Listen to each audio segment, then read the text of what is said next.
첫 번째 임플란트가 처음에 나왔을 때는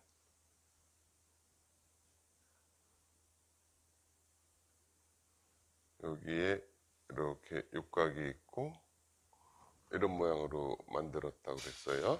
물론 이제 이 속에 나선이 또 이렇게 있지. 여기 속에 나사선이 이렇게 들어가죠. 이런 임플란트가 처음에 뭐 아주 똑같이 그린 건 아니지만 이런 형태의 임플란트가 나왔는데 그 스웨덴의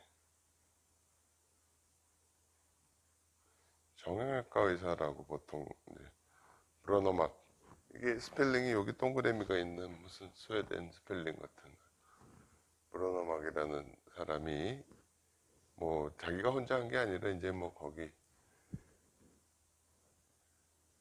치과 의사들도 관계되고 뭐 이래가지고선 이런 임플란트를 만들었어요. 브로너막. 그래서 여기 이때는 이거를 만든 회사는 노벨 파마라는 회사, 스웨덴 회사였을 거예요. 노벨 파마라는 회사에서 만들었어. 그래서 이 임플란트를 뭐 브로노막 타입 이렇게 얘기도 하고 뭐 노벨 타입 이렇게 얘기도 하고 그래. 응? 여기 봐요. 여기 잘 봐요. 이 임플란트는 그 다음에 이제 여기다가 커버 스크루라는 걸 이렇게 해가지고 뼈에다가 이렇게 임플란트를 심어서 뼈하고 임플란트가 붙었다 싶으면 다시 잇몸을 열어가지고 이 커버 스크루라는 걸 빼고, 뭐 예전에 했던 거는 사실 이거랑 다르지만 요즘에 하는 식으로 하면 여기다가 이제 어바트먼트를 이렇게 달아가지고 여기다가 이를 만들죠. 그리고 이 어바트먼트를 이렇게 이제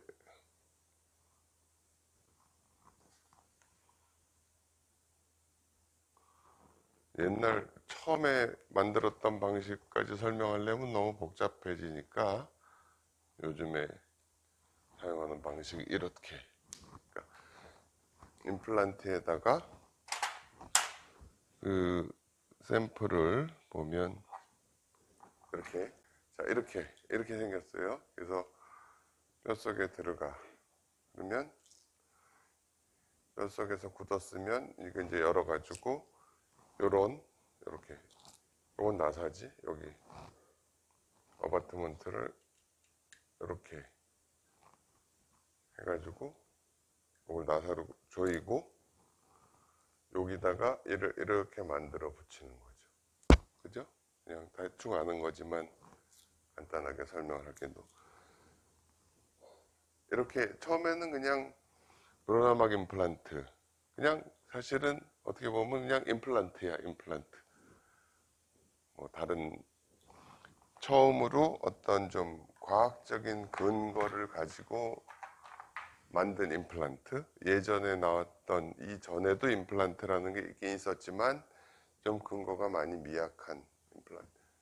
네, 처음으로 근거를 가지고 만든 임플란트가 이 임플란트였다. 그래서 브로너막이라는 사람이 뭐 그 어떤 개념을 찾아낸 사람이라고 생각을 하고, 회사는 노벨 파마라는 회사에서 만들었기 때문이다.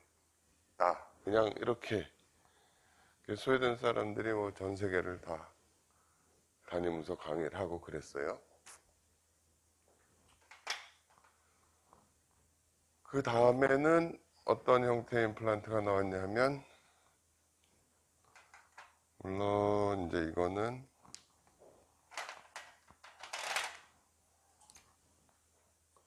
여기 이렇게 잇몸이 이렇게 덮여 있는 거지.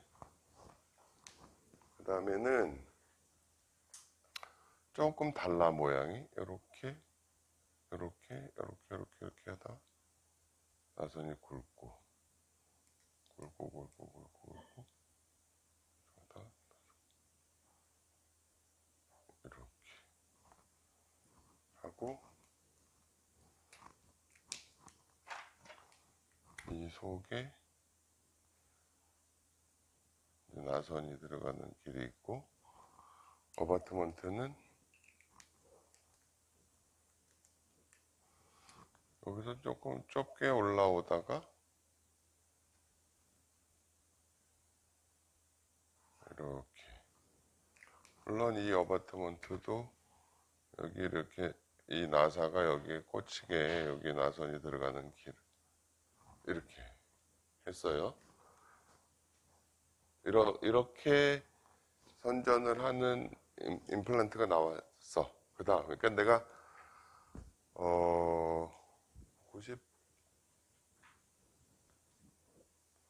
90년도 초반 뭐 대학원 때부터 하면은 뭐 그 전도 되겠지만 하여간 임플란트를 처음에 브로너막 임플란트라는 게 나왔을 때부터 쭉 이렇게 학술 잡지도 보고 해왔기 때문에 그동안의 역사를 쭉 아는 거죠. 이거는 아스트라라는 회사, 이거 아스트라. 여러분 그 아스트라제네카에서 백신도 있잖아요. 그 아스트라라는 회사와 아마 연관이 돼 있을 거예요. 굉장히 큰 어떤 뭐 이런 회사라고 그래. 아스트라라는 회사에서 만들어 가지고 이렇게 만들었어. 그래서 이거는 보면 엑스레이를 찍어 놓은 걸 보면 여기가 이렇게 좁아. 여기는 이렇게 넓고 여기는 좀 좁게 시작되고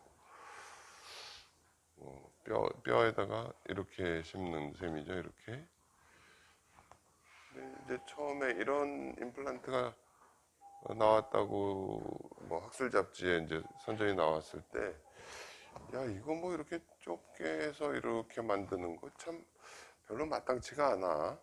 그리고 이 임플란트에 대해서 워낙 이제 어떤 뭐 미국의 그 보철학회지에 발표되긴 15년간의 연구 결과를 발표를 했고 그 15년간의 연구 이전부터 이 사람들이 뭐 했었던 거기 때문에 굉장히 역사도 오래되고 내용도 많고 그래서 그냥 이거에 대한 믿음이 많았어요. 그리고 뭐 지금도 이게 많이 쓰이죠. 그리고 아스트라라는 임플란트가 나왔는데 우리가 이렇게 보철을 한 입장에서는 여기 이렇게 조그맣게 하다가 이렇게 되는 거 이거 좀 모양도 이상하고 마땅치 않네 이런 이제 생각이 들었어. 물론 이제 여기는 잇몸이 또 이렇게 덮이는 게 되겠죠. 지금 내가 추구하는 것이 딱 정확한 건지 어떤지 모르겠지만 나는 우리가 치아는 보통 대구치 같으면 이렇게 생겼잖아요. 근데 임플란트는 사실은 직경이 뭐 흔히 쓰는 게 5mm고 한 요 정도. 치아의 직경은 뭐 근 10mm 되는데 이렇게 되니까는 보철물을 만들 때 이렇게 해서 어떤 거를 기준으로 삼냐면 우리가 잇몸 바깥으로 나오는 이 부분부터는 자연 치아의 형태랑 구별이 안 되게 만들겠다. 보철 여러분이 뭐 기공을 하고 하면서 생각해야 되는 기준이 뭐 척 봤을 때 이게 자연치인지 보철물인지 모르겠다 라고 하는 거를 기준으로 하면 나도 모르게 공부할 게 막 저절로 생겨. 그래서 가뜩이나 이게 대구치 부분에선 이게 좁아서 이렇게 만드는 이런 커브가 급해지는데 이건 뭐 더 좁아. 뭐 그동안에 어떤 뭐 기본적인 연구에 대한 것도 없고 그래서 사실은 별로 쳐다보질 않았어요. 이제 그게 뭐냐 하면은 요거지, 요거 위에 뭐가 없어. 대신에 이 속에 들어가는 기둥에 이런 육각이 있어서 속으로 쏙 집어넣고 여기다 이렇게 나사로 쪼여. 그러니까 여기 끄트머리가 이렇게 짤록했다가 이렇게 펼쳐지는 형태잖아. 요거를 그냥 아스트라 임플란트 이렇게 얘기를 했어요. 아스트라 임플란트. 그리고 또 하나 나온 게 보통 뼈가 여기 있으면 임플란트를 뭐 뼈 높이에 맞춰서 이렇게 심거나 그렇게 되고 그 다음에 여기 잇몸이 있으면 여기서부터는 이제 이가 이렇게 만들어지는 그런 이제 방식인데 그 다음에 나온 임플란트는 뭐냐 하면 임플란트를 심자마자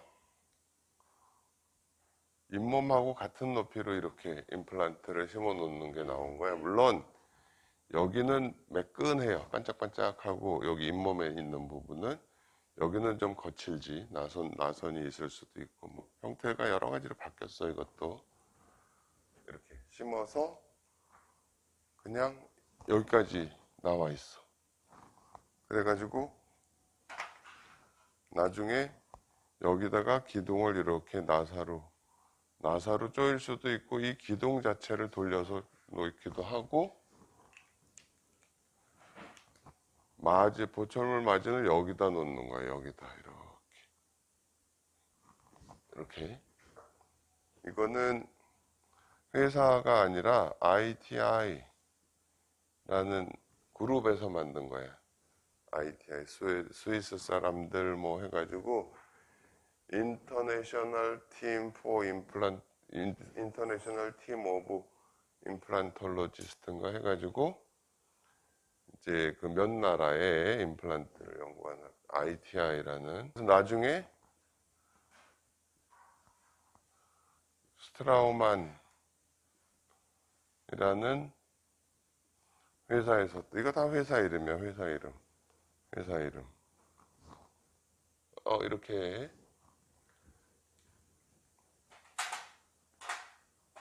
세 가지를 만들었어요. 각각의 다 장점도 있고 단점도 있고 뭐 그래요. 그런데 자 이제 봐봐. 처음에 내가 얘기한 임플란트는 이렇게 잇몸 속에 뼈에 임플란트가 묻혀 있고 거기다가 얘를 갖다 꽂아 이렇게 생긴 거. 요 위에 육각이 있다고 그랬어요. 육각. 요 위에 육각. 그런데 이렇게 뭐 회사 이름을 쓰거나 뭐 사람 이름을 쓰거나 뭐 그렇게 표현하기가 불편하니까 이거를 그냥 external hex라는 건 육각형 외부로 이렇게 육각형이 튀어나와 있는 external hex 뭐 그걸 번역을 해서 또 뭐 외육각 이렇게 표현하기도 하고 이렇게 요즘에는 주로 부른다고 보면 돼요. 만드는 회사도 많아지고 뭐 외육각 그러니까 이거는 이렇게 속이 이렇게 여기 내부에 육각형이 있는 거예요. 여기에 속에 임플란트 내부에 이 바깥으로 튀어나온 게 아니고 그래서 이거를 인터널 헥스 타입이다. 이거를 뭐 내육각 무슨 말이냐 하면 다시 봐요. 외육각 임플란트는 임플란트 위에 이렇게 육각이 나와 있고 요 어바트먼트에 육각에 맞는 구조가 있어서 여기 이렇게 딱 끼고 나사로 조인다고 했잖아요. 그러니까 이게 외육각이 되는 거고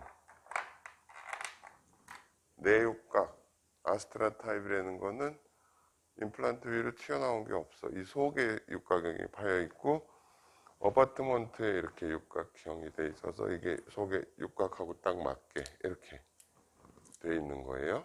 그러니까는 내육각 이렇게 표현하기도 하고, 그 다음에 끝에 말한 ITI는 아예 잇몸 바깥에 항상 이렇게 나와 있는 거야, 임플란트가. 거기다가 그냥 기둥을 요건 기둥 자체를 이렇게 돌려서 넣기도 해요. 이렇게 하고 요 임플란트 부분에 이렇게 마지 형성될 수 있게. 그러니까 이거는 따로 이름을 뭐 내육각, 외육각 이렇게 하는 거랑은 좀 다르죠. 달라요.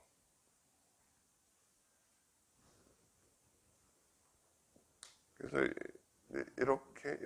이렇게 나와서 뭐 하는데 이것도 도무지 그렇게 썩 내키질 않고 그냥 처음에는 거의 뭐 이런 임플란트를 썼어요. 그러면서 점차 이제 저런 임플란트들의 활용이 많아지고 뭐 어느 게 딱 좋다 뭐 그렇게 하기는 좀 어려워.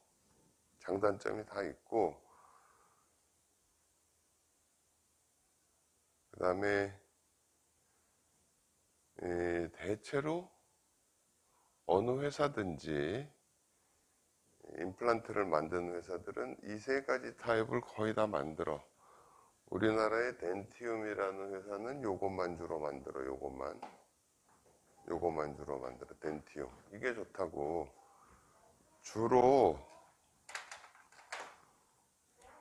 치주과를 한 사람들이 주로 이거를 많이 써. 뭐 나름 잇몸에 이게 좀 유리한 부분이 있어서 그래요. 그 다음에 보철과를 전공한 사람들은 이걸 좀 좋아해. 이걸 대체로 그렇다는 거야. 뭐 꼭 그렇다는 게 아니라. 이거는 구강외과를 전공했다는 의사들이 이거를 좀 많이 쓰는 편이었어. 왜냐하면 구강외과를 전공한 사람들은 수술은 편하게 하는데 보철에 잘 모르거든. 그러니까 그냥 뭐 뼈 있는데 잘 심어놓고 보철은 그저 기둥 위에다가 해놓는 이런 식으로. 자, 그 다음에 한 가지 더 얘기를 하자면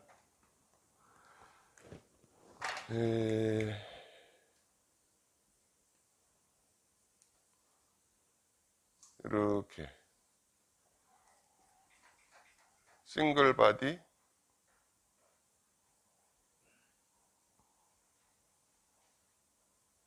또는 뭐 원바디라고도 표현을 하는, 그러니까는 임플란트가 뼈하고 달라붙으려면 잇몸 속에서 움직이질 않고 그대로 있어야 뼈가 달라붙는다는 것은 내가 환자분들한테도 얘기를 하지만 우리가 뼈가 부러지면 기부스를 해놓고 그대로 꼼짝을 못하게 해야 이게 뼈가 붙어요. 이렇게 금이 갔던 뼈가 이렇게 붙어 다시. 임플란트도 그거랑 똑같이 임플란트가 뼈 속에 가만히 있어야 이게 뼈가 붙어. 이게 흔들리면은 평생 가야 뼈는 못 붙어. 그런데 이런 싱글 바디라는 거는 처음부터 이렇게 기둥이 임플란트에 붙어서 바깥에 나와 있는 거야. 그러니까 이게 건드려지면은 임플란트가 흔들려 가지고 뼈가 못 붙을 수 있잖아요. 그래서 이거는 아주 뼈가 단단한 부분에 아주 꽉 조여놔서 웬만큼 건드려져도 이게 흔들리질 않겠다 하는 경우에만 쓸 수 있는 거야. 지금 임플란트 가격을 뭐 어마어마하게 싸게 하고 뭐 어쩌고 그냥 대책도 없이 이것저것 막 심고 뭐 빠지면 다시 하고 그건 아니에요. 그러니까 뭐든지 적정한 그 비용이라는 게 있어요. 그래서 이제 그 여러분들한테도 도움이 되겠지만 일반 사람들이 이 내용을 듣고서 아, 임플란트가 이런 거구나. 근데 임플란트를 결국은 어떤 임플란트를 쓸까 하는 거는 치과 의사한테 그냥 맡겨야 된다라고 봐요, 여러 가지. 근데 뭐 치과 의사라고 다 믿을 수 있는 건 아닐 수도 있지. 믿을 수 있는 치과 의사를 만나서 그 사람한테 맡기는 게 좋다.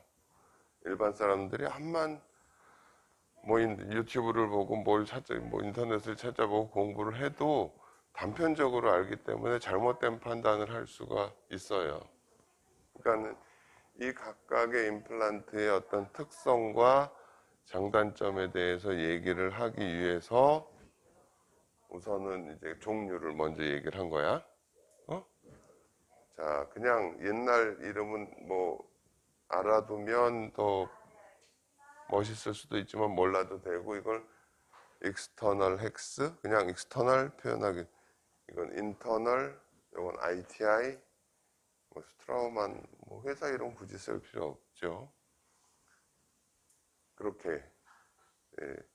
그 다음에 하나 더 하면은 이제 원바디라는 거는 임플란트하고 기둥하고 아예 붙어 있는 이런 그 정도를 전 세계적으로 사용하고 있다. 물론 요거랑 조금씩 다르게 이렇게 자기 회사만의 독특한 형태의 임플란트를 만드는 경우들이 있는데, 그런 거는 그 회사가 망해버리면은 어떻게 부품을 구할 수도 없고, 그래서 뭔가 망가져서 오는 환자분들을 다시 고쳐줄 때는 여러 회사에서 똑같이 만들어 가지고 부품을 항상 같이 쓸 수 있는 그런 임플란트를 고르게 돼요. 자, 다시 external, internal, ITI 타입 주로 세 가지다. 그 다음에 하나 더 하면은 이제 뭐 싱글 바디 내지는 원 바디라고 하는 임플란트라는 거를 생각할 수 있다. 이렇게 일단 알고 각각에 대해서 이제 좀 또 설명을 할 거예요.